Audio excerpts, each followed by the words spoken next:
Don't tolerate it anymore. Yeah, you got to give it your best, but it starts making a decision that this is over. I don't tolerate this life anymore. Pretty good's not good enough for my family. Welcome to Philosopher Insights, the podcast that delivers wisdom in minutes a day that you can put into practice daily and strive to master over a lifetime. The podcast committed to sharing ideas that encourage you to bridge the gap between who you are today and the person you aspire to be in the future.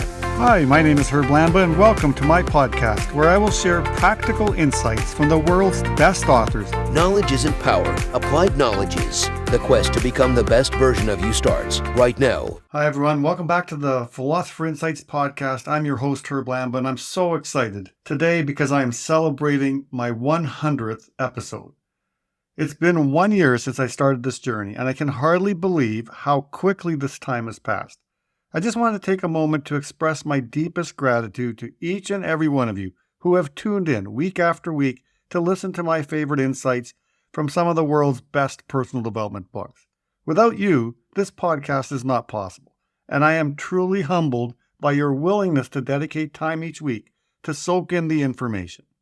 When I started the podcast, I had no idea where it was going to take me. All I knew was that I had a passion for personal development, and as I sit here today, reflecting on the past year, I'm just overjoyed that I set a goal a year ago to publish 2 podcasts a week for 1 year, and I hit that goal.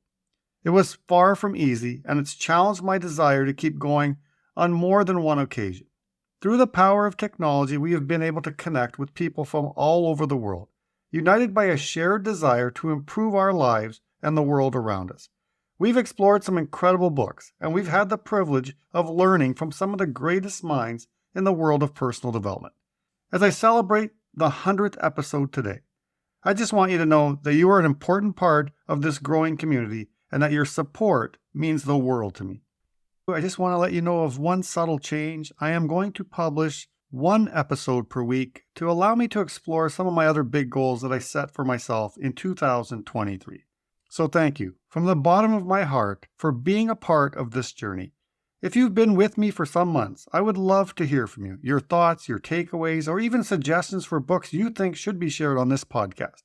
You can reach me at herb@herblamba.com. That's herb at herb, L-A-M as in Mary, B-A.com.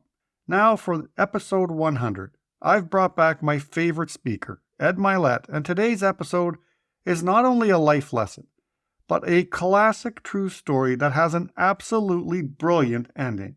Here's to 100 episodes, and here is Ed Mylett.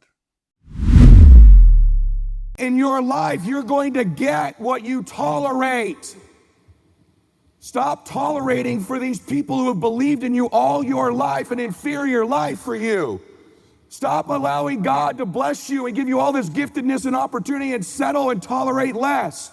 For those babies that are sitting here with you, your children and grandchildren, stop being willing to tolerate less for them. Don't tolerate it anymore. Yeah, you got to give it your best, but it starts making a decision that this is over. I don't tolerate this life anymore. Pretty good's not good enough for my family. Life's going to give you ultimately what you'll fight for. I was little Eddie. I'm Eddie the Third, by the way. My grandfather's Edward, my dad's Edward, I'm Edward. So I was little Eddie, Eddie the Third. Kids at school called me Eddie Spaghetti. That wasn't fun. Say, Eddie Spaghetti, your meatballs are ready. That's what they would say. That's how they tease me. The jerk that started this lived right next door to me. Little Ray Ray. This little punk. So there's little Eddie and there's Ray Ray. Why is he Ray Ray? Because his dad's Big Ray. So my house is the same exact house as Ray Ray's. Except you know how track houses are, they just flip them. So it was his house, my house in reverse. So we shared a driveway, their porch, their stairs to their house was here, mine was there. So when they're eating dinner, I could hear all their conversations, they could hear all ours. And Ray Ray's the one who started, Eddie Spaghetti, your meatballs are ready. And I didn't like it. And he used to kind of mess with me. He figured out I was kind of soft. You know, you kind of figure it out, like we're playing football in the street, he kind of whacked me and I wouldn't whack him back.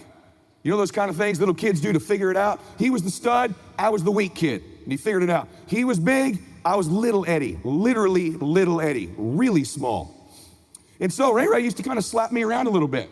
And one day, we got in a little scrape behind the cars in the driveway. And Ray Ray kicked my ass pretty good. Pretty damn good. To the point where I ran away from him crying. Maybe you can relate to this. And I ran into the house, and my mom was on the porch. Oh my gosh, what happened? Mama, Ray, he slapped me, punched me in the face. Oh, come here, sweetheart. I remember, come here, baby. We're in the kitchen, and she's hugging me, and it's okay. He's a bad boy. His daddy's been in jail like 3 times. We're not that kind of family. They're mean, right? He's a bad man. I go, Mommy, he's a bad man. They're bad people. And I can hear, here comes Big Ed down the hallway. I can hear him. I'm thinking he's gonna give me a big hug too, right? My dad's, what the hell's going on in here?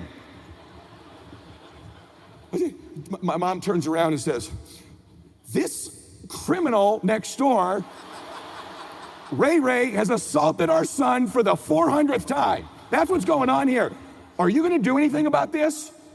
And my dad goes, get your hands off him. He goes, get over here.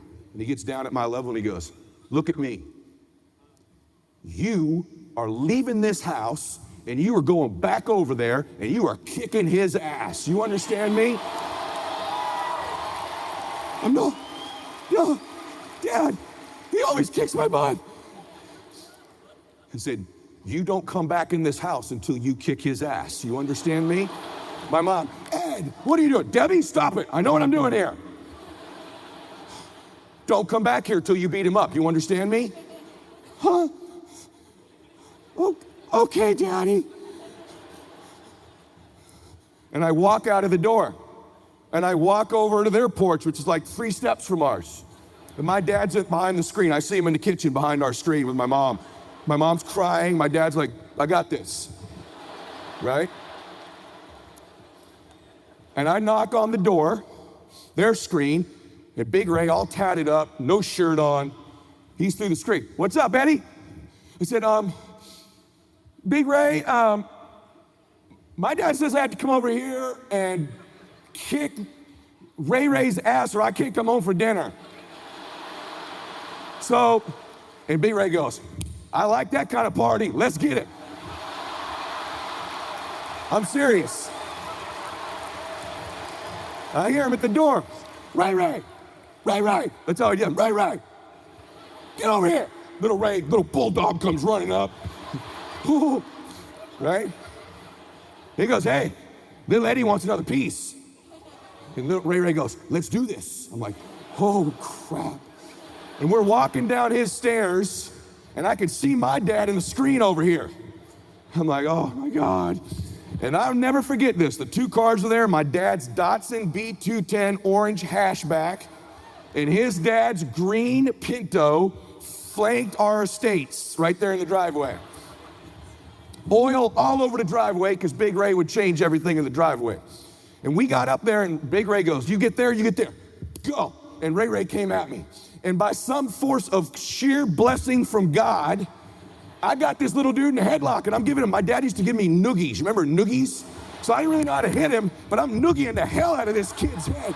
Noogies, just noogies. I'm ripping the hair off his damn head and I'm choking him. Noogies, I'm kind of looking back at the screen and see my dad. I got him, Dad.